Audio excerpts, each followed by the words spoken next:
Nouvelle émission, programme très très très chargé avec apparemment l'un des meilleurs consultants et analystes, monsieur Michael Lebou. Ah, tu veux, J'arrive jamais à être sérieux quand je fais ton intro, je te jure. Pourtant, j'allais te pourquoi faire des belles éloges. ouais, c'est ce que j'allais dire. Ça commençait bien. La première fois que tu dis ça, ouais, j'étais content. Non, Moi-même, j'étais surpris. Ouais, j'avais la tête ailleurs. Je disais, putain, mon combat, il va jamais se faire. C'est sûr, c'est trop la merde dans le MMA en ce moment et tout. Là, Ah, gros. après là, t'as remis du baume dans mon cœur, tu vois. Je dis, putain, bien, il m'a saucé, Amy. Et là, tu rigoles, c'est pas sérieux. Effectivement, il se peut que ton combat tombe à l'eau face à Carla Mousso avec toutes ces polémiques. Puis en ce Non, mais moment, le même, MMA ne s'est jamais aussi mal porté, Mika. Ouais, ouais, grave, hein. mal porté, oui et non. Je pense que c'est juste que les gens s'intéressent de plus en plus au MMA et du coup, bah, ça crée des polémiques dans tous les sens et tout le monde surréagit. Et au final, j'ai trouvé que la vidéo qu'il avait fait, moi, c'était comme un appel à l'apaisement. Et en fait, non, ça n'a pas été pris comme ça en tout cas. Moi, en tout cas, Tu quand parles j'ai vu la de la vidéo, vidéo de King G?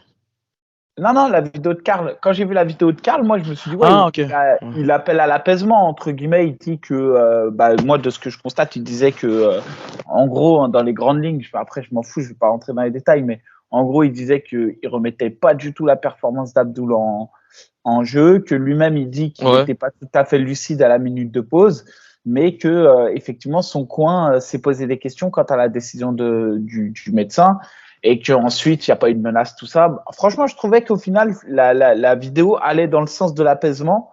Et en fait, ça a été, ça a été la déflagration C'est derrière. clash sur clash, laisse tomber.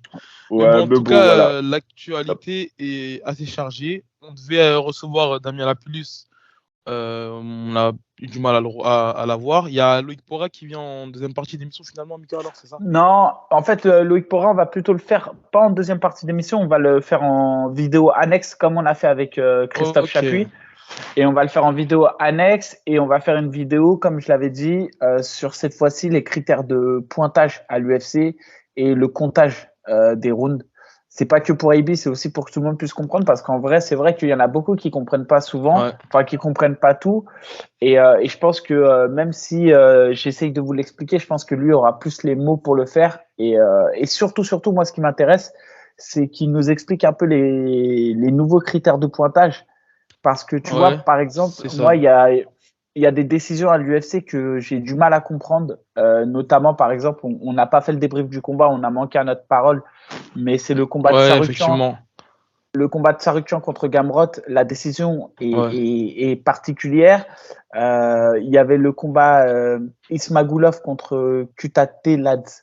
C'est pareil, c'était une décision très serrée. En tout cas, on voit qu'à l'UFC, il y a des décisions parfois qui sont un peu particulière et du coup peut-être que c'est lié au fait qu'il y a un nouveau critère de notation et du coup voilà je voulais un peu qu'il nous explique les différences.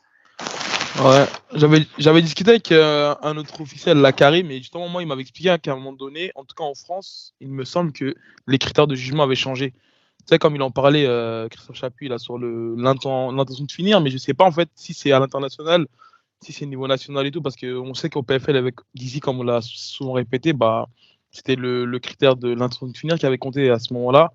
Mais bon, voilà, il nous Ouais, et éclaircira sur ce sujet-là. exactement. Et surtout, je me posais carrément la question justement à un moment donné, c'est est-ce que toutes les organisations de MMA ont la même sensibilité, c'est-à-dire que le même code et critères de notation, ou est-ce que en fonction des organisations, il y a des critères de notation qui sont différents et du coup c'est archi compliqué Ouais, je parce que là pense, ça ouais. voudrait dire quoi? Que carrément on pratique un sport qui est similaire dans les autorisations de coups portés, etc. Mais qu'en plus de ça, parfois il y a des nuances. Ça veut dire que dans certaines organisations, par exemple, moi je me souviens au M1, on n'avait pas le droit de mettre de coude debout, Ouais, alors qu'à l'UFC tu peux. Au NFC par exemple, tu peux mettre des penalties. À penalty, ouais. l'UFC tu peux pas. Donc tu vois déjà il y a des subtilités dans les règles et si en plus de ça dans les critères de notation c'est pas pareil, on a carrément presque un sport différent à un moment donné. Enfin, Ouais, non, mais c'est ça, parce que je sais que dans les pays de l'Est, bah, parfois, ils favorisent beaucoup plus la lutte. Au NFC, je crois qu'ils favorisent beaucoup plus le striking, tu vois. Donc, c'est une confirmation, ce que tu dis là. Ok. Et donc du coup, voilà, on reviendra avec Loïc pour ça. Et là, ce que je propose moi en première partie, du coup, c'est qu'on traite de l'UFC qui est passé ce week-end.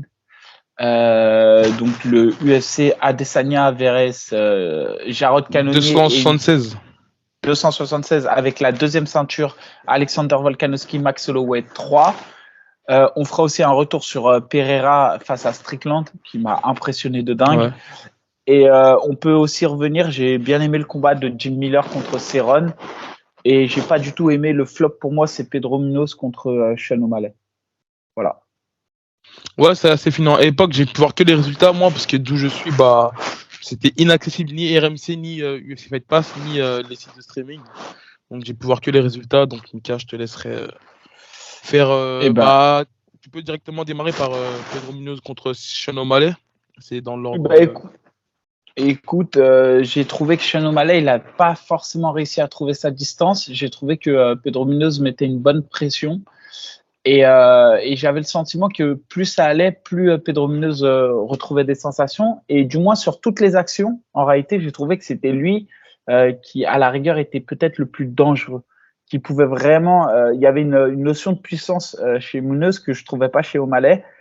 Et d'ailleurs, je me pose la question chez O'Malley maintenant, c'est de savoir si, malgré qu'il ait le talent, il ait le génie, parce que il fait des choses spectaculaires, il a du gros débit, il tente des choses, il essaye vraiment de sortir les combattants de leur combat, il les nargue, tout ça. Mais je me demande si à un moment donné, sa puissance va pas lui jouer des tours. Parce que là, j'avais vraiment le sentiment qu'à aucun moment donné, il était en possibilité d'inquiéter réellement sur ses frappes Munoz. Et tu vois, et là, j'ai clairement vu qu'il y a une différence entre les anciens gars que O'Malley a affrontés et Pedro Munoz.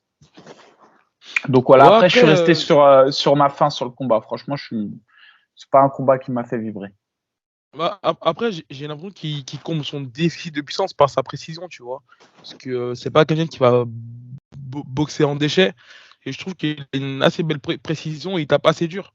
Donc, c'est pas une question que je me suis posée, moi, en tout cas, sur le défi de puissance qui aura peut-être face au prochain adversaire, tu vois. Après, pour moi, il était devant. De toute manière, O'Malley, il gagnait le premier round. Ouais. Mais je trouve qu'au deuxième round, par exemple, Munoz revenait. Et vraiment, je pense qu'à un moment donné, quand tu vois la KT, je me pose la question de savoir s'il pourra aller accrocher des Petroyan ou des combattants durs, quoi. J'ai vraiment beaucoup de mal à. Même Sterling, je suis pas fan de Sterling, mais je le vois carrément largement au-dessus de O'Malley. Par rapport au gars qu'on nous a vendu, je pense que sa hype est en train de prendre un coup, quoi. Suite au combat que j'ai vu, en tout cas, il n'y a rien qui justifie la hype du gars. Mais en fait, je pense que c'est surtout le fait qu'il prend beaucoup son temps, O'Malley. Hein. Déjà l'année où il a été repéré dans la Contender Series, il était déjà à côté, il était déjà hypé, même lors de ses premiers combats et tout.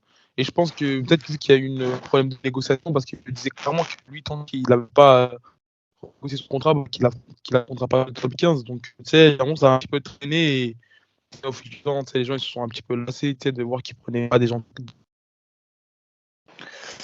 Ouais, tu as des problèmes de connexion, Ebi, je crois.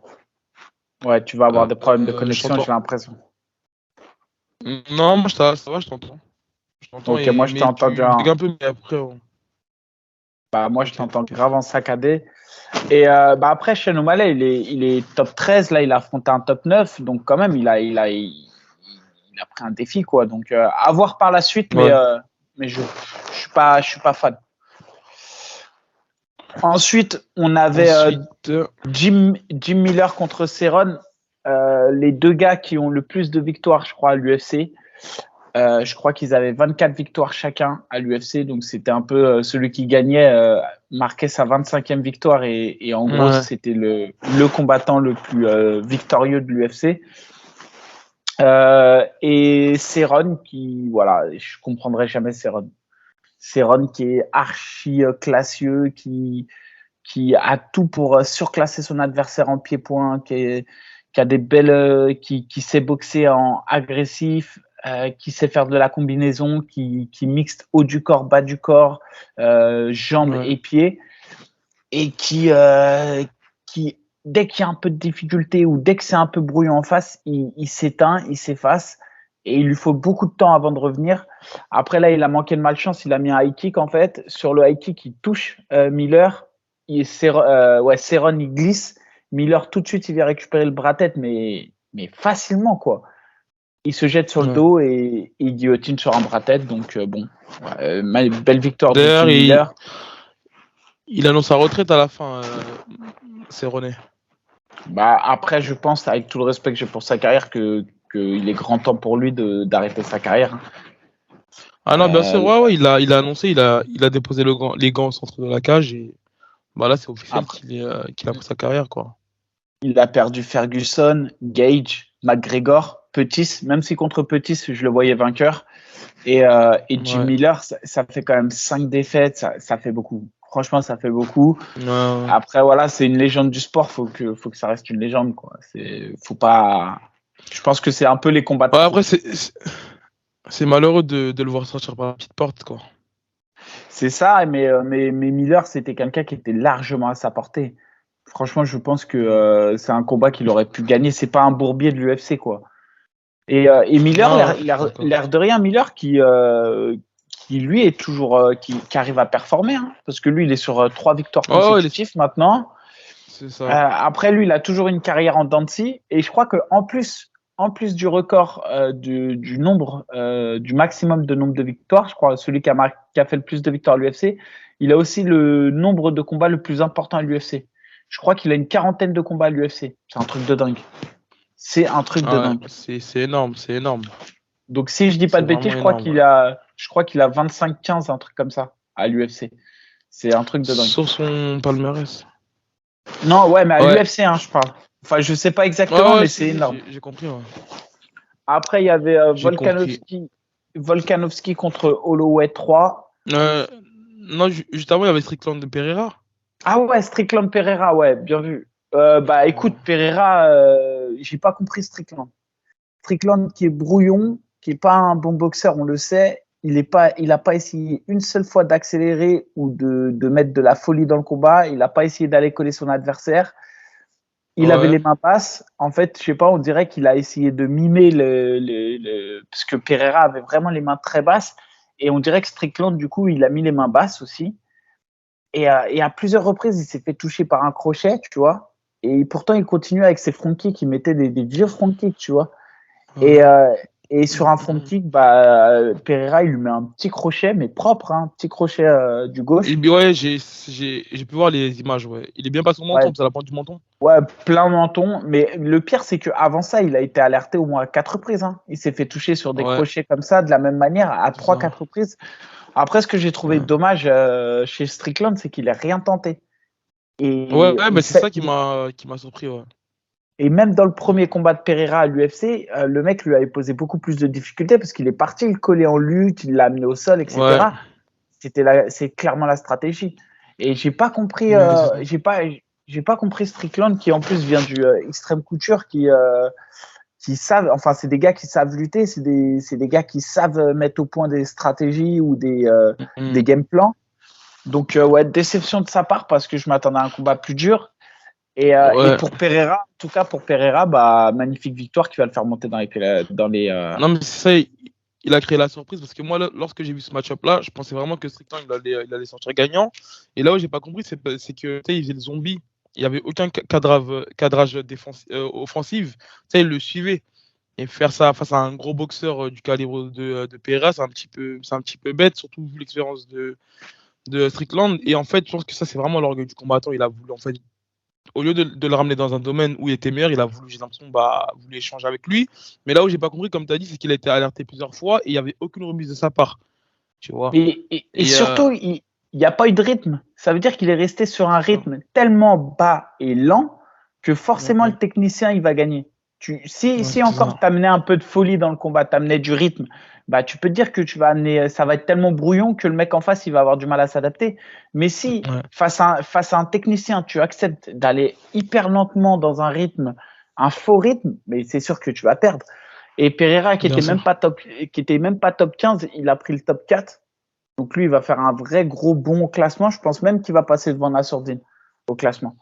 Donc, c'est possible. c'est une très très belle opération pour Pereira. Après, il y avait le co-main event. Ça, c'est vraiment un combat que j'attendais, mais que j'ai pas pu suivre. Et franchement, je suis assez dégoûté pour Max Holloway. Ouais, je suis dégoûté et en même temps, c'est toujours pareil. Max Holloway, le problème, c'est qu'il revient pas avec des nouvelles armes. C'est un combattant de ouf. C'est un combattant qui a du cœur de ouf. Moi, je voulais qu'il gagne, hein. Vraiment, je voulais qu'il gagne parce que en plus, je trouvais que c'était injuste. Le deuxième combat, je le voyais devant. Je sais plus si c'était le premier ou le deuxième, mais je le voyais devant. Ouais, il y avait les. Ouais. D'ailleurs, les deux étaient litigieux. Mais voilà, il y en a un clairement pour qui moi je voyais Holloway devant. Et là, le problème, c'est qu'Holloway, il a rien ramené de nouveau et il n'y a pas eu de lutte.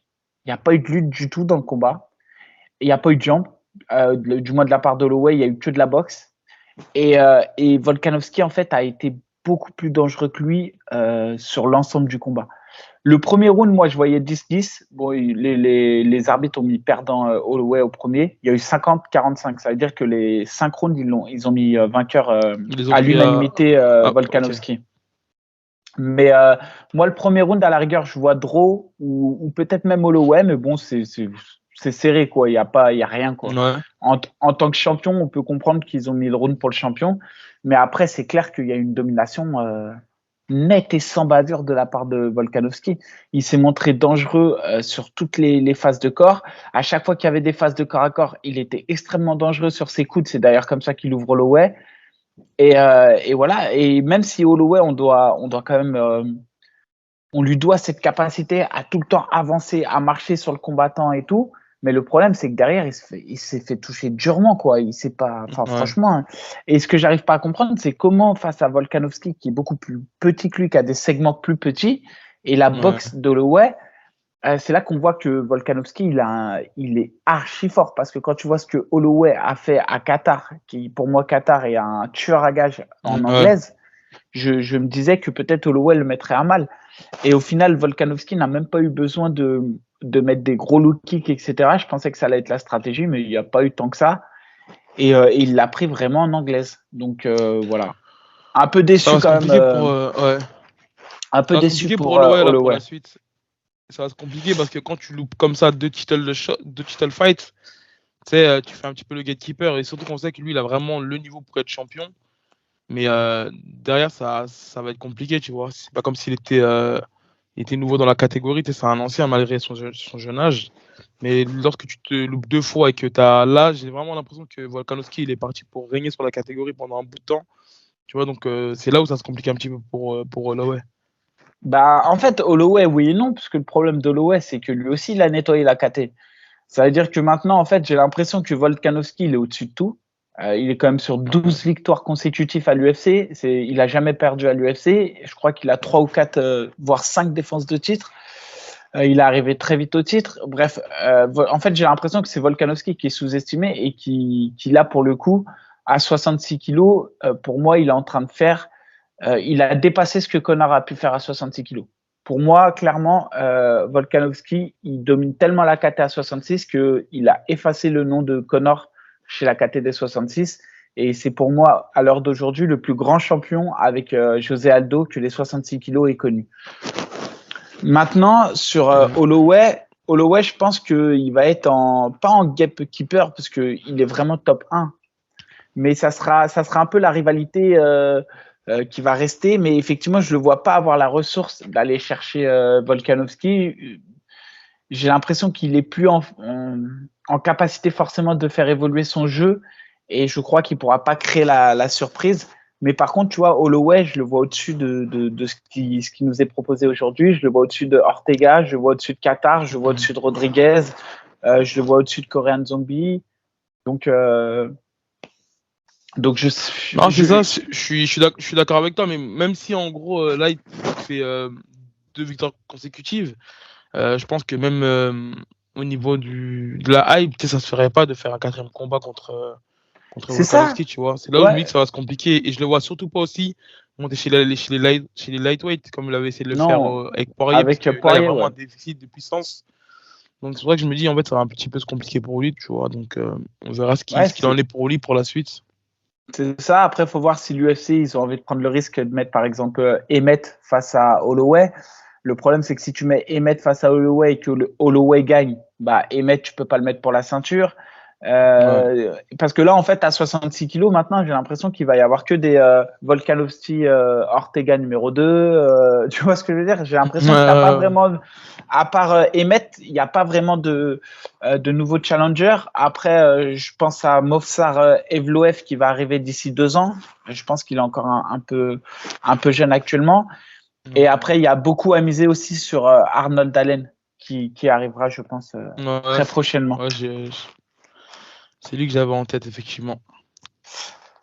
Et ensuite, main Alors, event. ouais, Bah, c'est ça. main event, j'ai pas envie de dire décevant. Adesanya a fait du Adesanya. Il a annihilé le jeu complet de Cannonier. Cannonier, j'ai l'impression qu'il croyait même pas en lui. Il a essayé d'accélérer dans le combat qu'à partir du troisième round. C'est-à-dire que les 2 premiers rounds, il s'est fait complètement laminer. Enfin, laminer, même pas laminer. C'est juste que, en fait, le striking d'Adesanya était trop à des années-lumière pour Cannonier. Il se faisait toucher. Ça créait pas forcément des gros dommages, mais tu vois, son œil commençait à se fermer, etc. Au troisième round seulement, Cannonier est parti chercher un peu la lutte. D'ailleurs, je lui donne le troisième round. Moi, perso, je lui donne le troisième round à Cannonier. Il a vraiment pris des risques, il est parti coller, il a essayé vraiment de pourrir le combat. Mais voilà, après, à partir du quatrième, même s'il continuait à aller coller et à aller chercher la cage, il prenait beaucoup trop de coups. Donc, victoire logique et comme tout le monde s'en doutait, victoire assez facile pour Adesanya qui, bah voilà, pour le coup, lui, pareil, hein, il est en train de dépasser la légende de Anderson Silva. Et la seule ombre au tableau pour Adesanya, ça a été Blachowicz, mais dans une catégorie au-dessus. Donc, est-ce qu'on peut vraiment considérer ça comme une défaite Enfin, oui, c'est une défaite, mais c'est pas dans sa caté, quoi. Donc, Ça serait pas dans sa legacy, comme on dit. En fait, je serais pour compter ses victoires consécutives à l'UFC à 84 et dissocier cette défaite qui, pour moi, ne rentre pas dans sa défense de titre. Parce que c'est pas une défense de titre, d'ailleurs. Et donc, lui aussi, il domine largement la KTD 84. Après, on en revient à la KTD 84. À 84 kilos, il y a qui aujourd'hui qui arrive bouleverser le classement? Bah, il y a Pereira, je l'espère, Nassourdine Imavov qui arrive aussi, qui pour moi sont les deux nouveaux là qui arrivent dans la KT et qui mettent un peu de sang frais, quoi. Ouais, qui mettent du sang frais et surtout qui, je pense, auront la possibilité, alors peut-être pas tout de suite, mais qui auront la possibilité d'aller chercher la ceinture. Et je pense aussi à Shimaev. Encore une fois, je suis persuadé que quand j'ai vu Cannonier coller Adesanya, j'ai vu qu'Adesanya restait contre la cage quand même une minute entière, etc. Et je pense que le vrai talon d'Achille d'Adesanya restera la lutte et que face à un bon lutteur, il aura beaucoup de mal. Voilà, ça c'est l'analyse que j'en fais, mais... Non, bien sûr, je suis d'accord avec toi, je rejoins là-dessus. C'est pour ça que j'étais pas vraiment inquiet lorsqu'il combattait Cannonier, parce que là, Adesanya, c'est de loin le meilleur striker de la catégorie. Et s'il n'y a pas un gros lutteur face à lui, bien puissant, je pense pas qu'il pourrait être inquiété. Surtout que c'est un boxeur super intelligent, une bonne lecture de jeu. Il avait l'allonge l'allonge en plus par rapport à Cannonier. Et c'est sûr que Cannonier, c'est pas le meilleur technicien. Par contre, c'est un gros puncher, parce que tu sais, j'ai même l'impression qu'il a un petit peu gardé son punch qu'il avait en poids lourd, tu vois. Mis à part ça, tu sais, je sais pas quelle arme il avait en plus pour battre Adesanya, quoi. Ouais, c'est ça. Enfin, pour le coup, faut le voir. En fait, maintenant, il y a que ça, quoi. Faut imaginer des oppositions de style, mais à l'heure d'aujourd'hui, Volkanovski et Adesanya dans leur KT, franchement, ça survole. Un peu comme Ousmane, d'ailleurs. Effectivement. Et d'ailleurs, en parlant des 84 kilos et de Nassourdine, il y a une annonce qui a été faite. Après, j'ai vu que des suppositions. Je sais pas si toi, tu as pu voir la confirmation, mais même la sueur l'a annoncé, mais ça m'a l'air d'être une supposition et non une affirmation qu'il allait faire Joaquin Buckley pour l'UFC Paris. Je sais pas si tu as pu voir, mais après, j'en sais pas plus sur le. Alors, de base, je crois que c'est même Nassour qui avait dit bientôt une grande nouvelle, et ensuite derrière Lassure qui avait communiqué. Donc je pense que je pense que c'est une information à 90%. Je pense que si Lassure en communiqué, c'est que avec les liens qu'ils ont avec le Factory et Lopez, je pense que c'est sûr. Après, pour être honnête avec toi, c'est pas le combat que j'aurais rêvé pour Nassourdine. Surtout quand tu sais que Nassourdine avait appelé call out Whittaker ou Vettori, etc. Il était carrément prêt à les affronter, et qu'au final on se retrouve à l'UFC Paris avec Vettori, Whittaker. Je trouve que c'est dommage. C'est dommage de pas avoir un Nassourdine face à Vettori ou un Nassourdine face à Whittaker, et d'aller chercher un mec qui est même pas dans le top 15 mais qui est hyper dangereux pour Nassourdine. Bah, il est dangereux, hein. Attends, il est d'une Franchement, en fait, je le trouve pas vraiment dangereux. Parce que la fois où Alan avait combattu et qu'on était à Vegas sur place et j'avais vu son combat, franchement, mis à part sa puissance, mais je trouve qu'il est vraiment. En fait, je vois pas là où il pourrait inquiéter Nassourdine.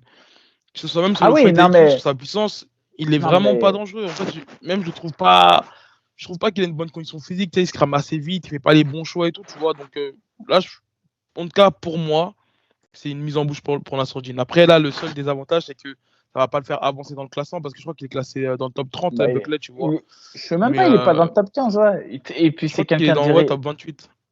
Ouais, il est régulier. Après, quand je te dis il est dangereux, évidemment, je vois Nassourdine largement au-dessus. Pour ceux qui connaissent pas Buckley, c'est le gars qui a mis le fameux coup de pied retourné. Quand on lui accroche la jambe, il fait un coup de pied retourné, il saute. Et c'est en ça que je te dis qu'il est dangereux, parce que il a des qualités explosives et athlétiques qui sont dingues. La deuxième chose, c'est que quand tu n'as rien à perdre dans un combat, bah, c'est compliqué.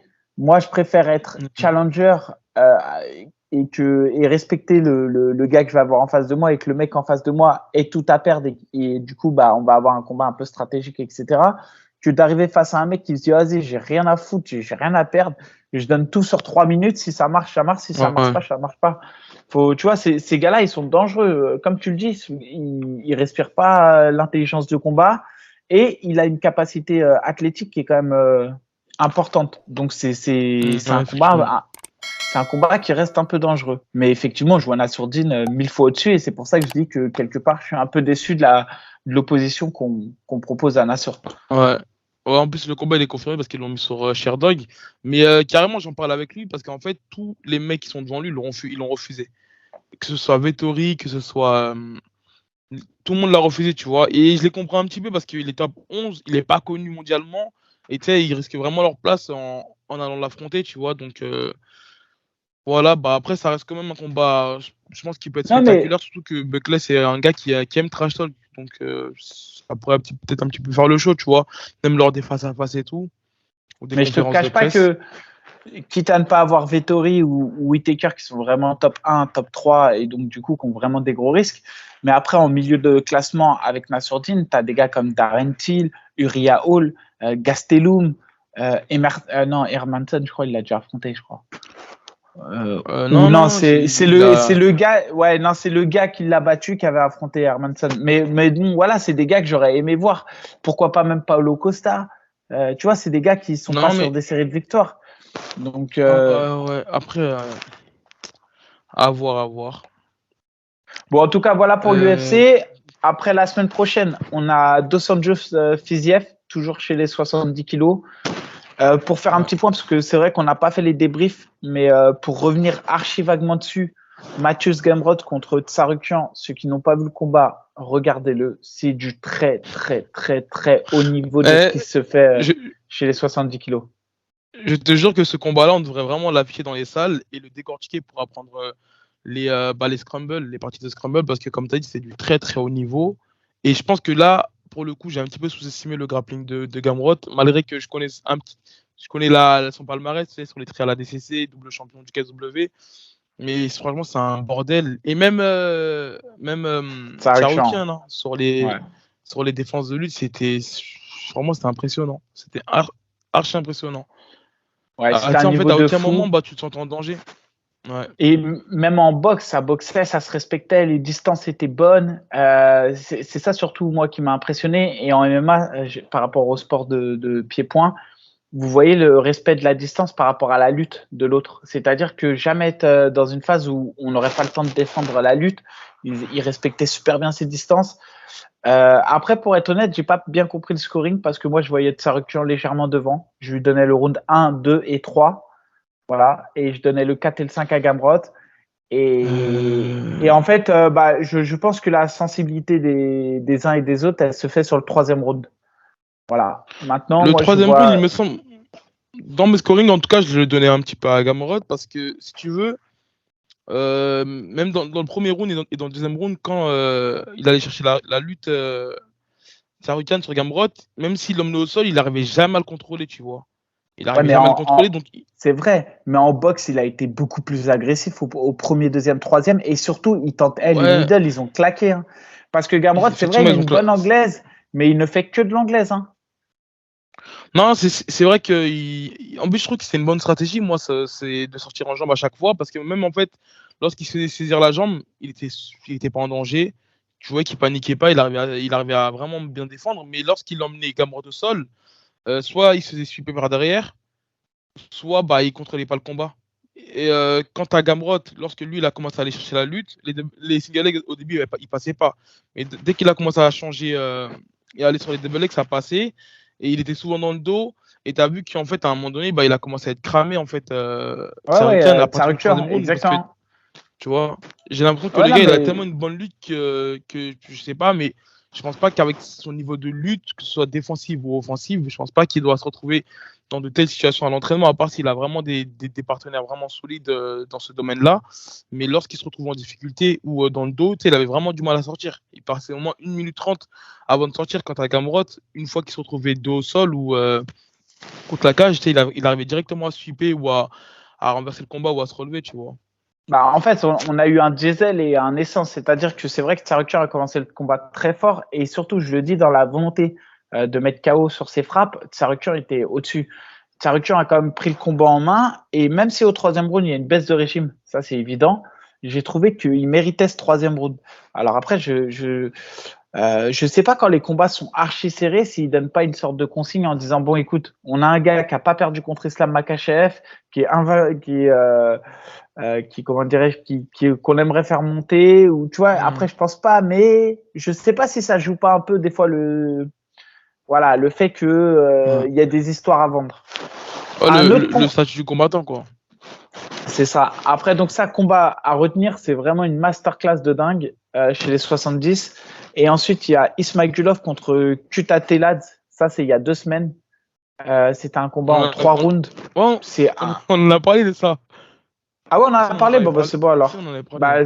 En tout cas, Non, il fait partie de mes masterclass aussi. Un truc de je ouf. pense que t'as dû reprendre les sparring durs, toi. T'as dû perdre des neurones entre temps. Ah, c'est Mais, peut-être. Je prépare un combat.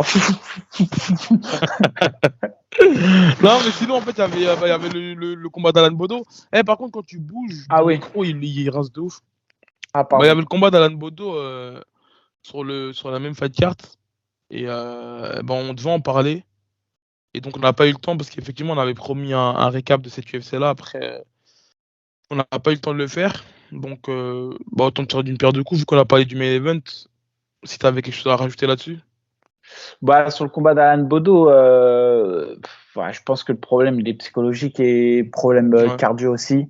Moi, j'ai vraiment senti un déficit de cardio. Au bout de 2 minutes, les deux, ils étaient morts. 2 minutes de combat. Donc, pour moi, soit Alan Bodo fait trop d'efforts parce que c'est pas sa caté naturelle et que ça lui demande beaucoup trop d'efforts d'être dans cette caté, soit il y a un problème derrière je dirais, de conditionnement physique.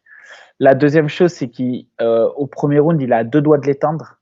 Mais quand je dis à 2 doigts, il est vraiment à 2 doigts de l'éteindre. D'ailleurs, peut-être même que certains arbitres seraient intervenus pour arrêter le combat. Tu vois, je pense qu'à un moment donné, il était vraiment pas loin que l'arbitre intervienne pour arrêter le grand end pound. Mais encore une fois, il a manqué de punch, de force, quoi. Je vais pas dire de volonté, mais de mauvaises intentions, quoi, un peu.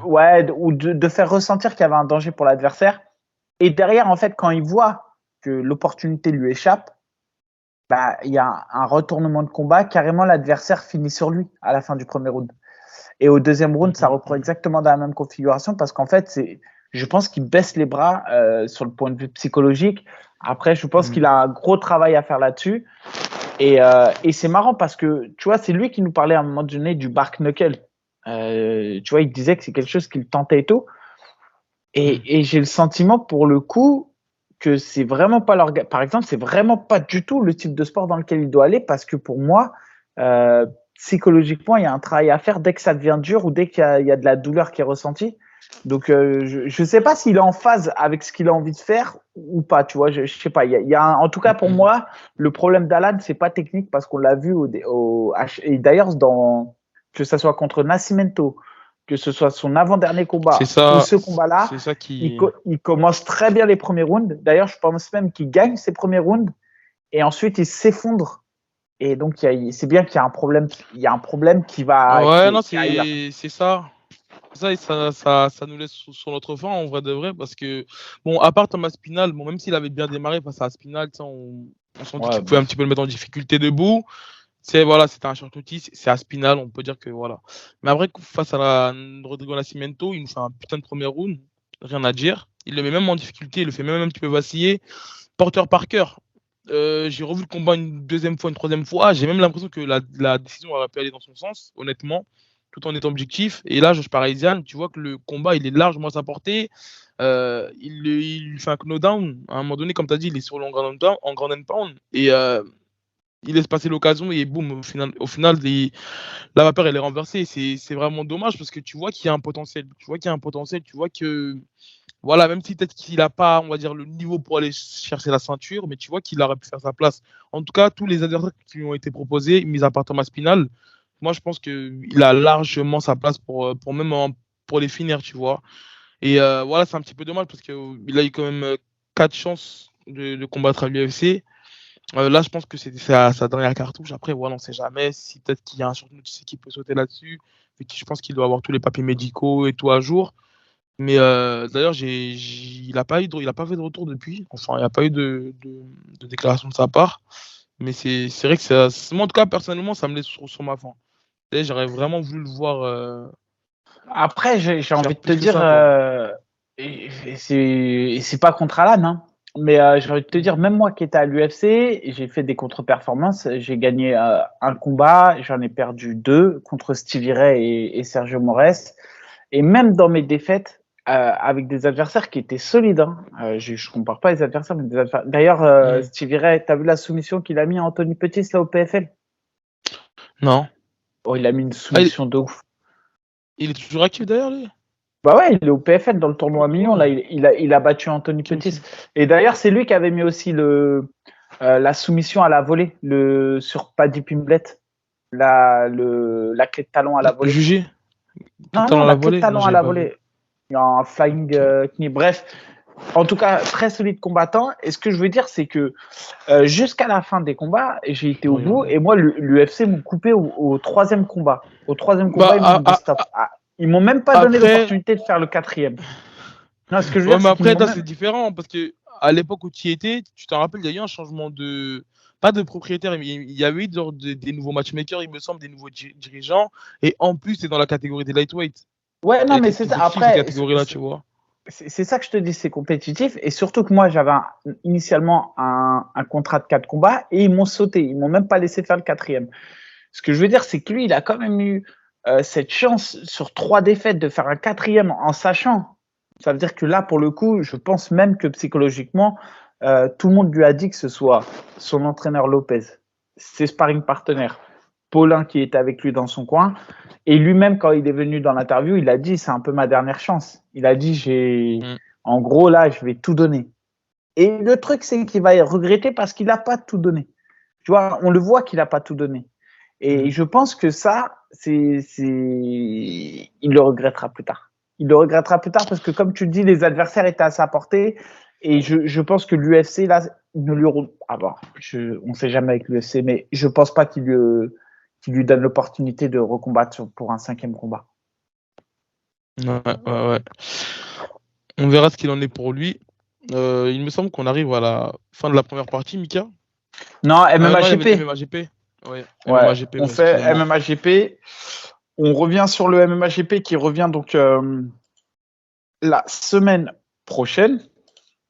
Alors, Quoi dire du MHGP? Je suis mitigé. Pour être honnête, je suis mitigé sur la carte qui nous est proposée. Voilà.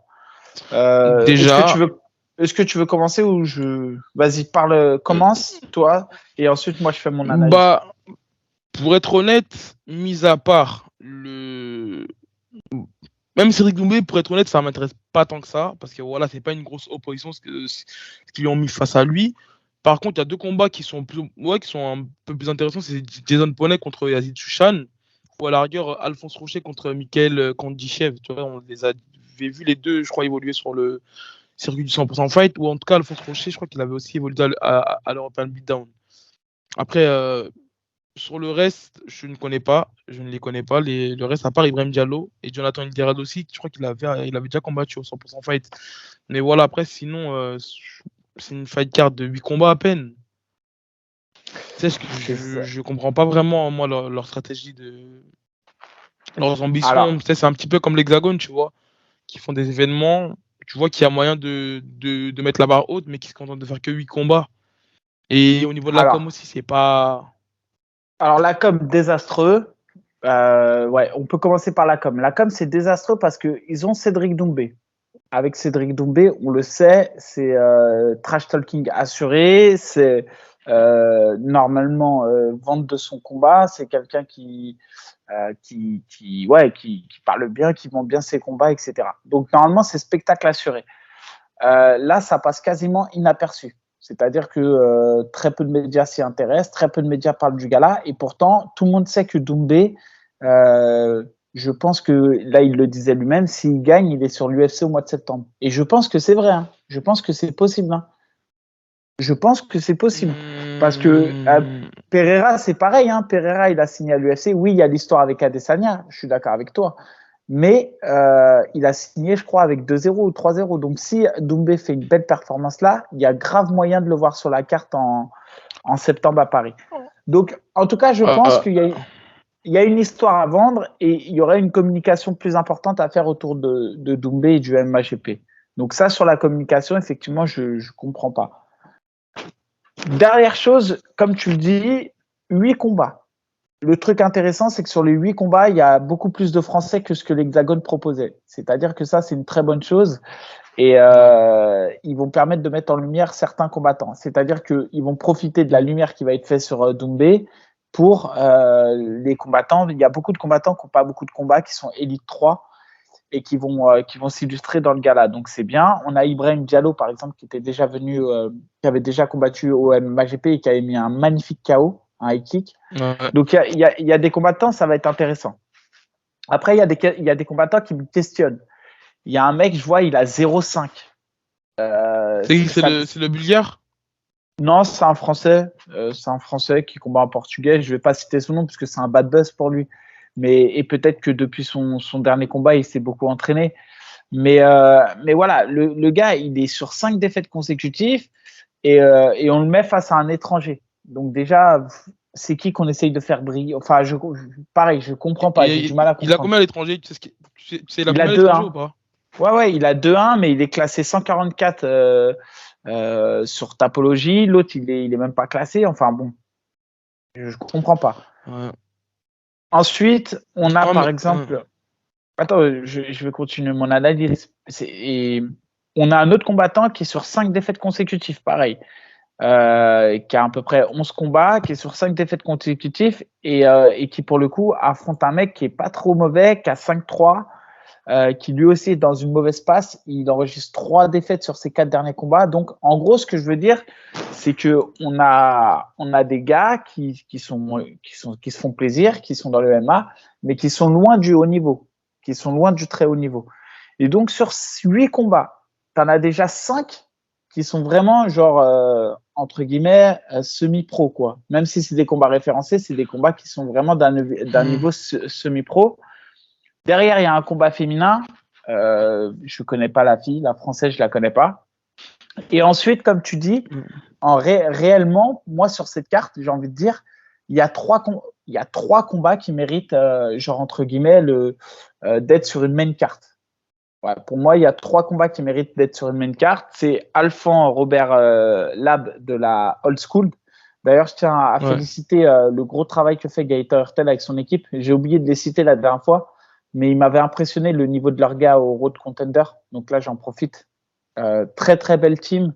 Et je pense que c'est une team qui, d'ici 2-3 ans, va avoir pas mal de soldats prêts à combattre et qui seront très bons.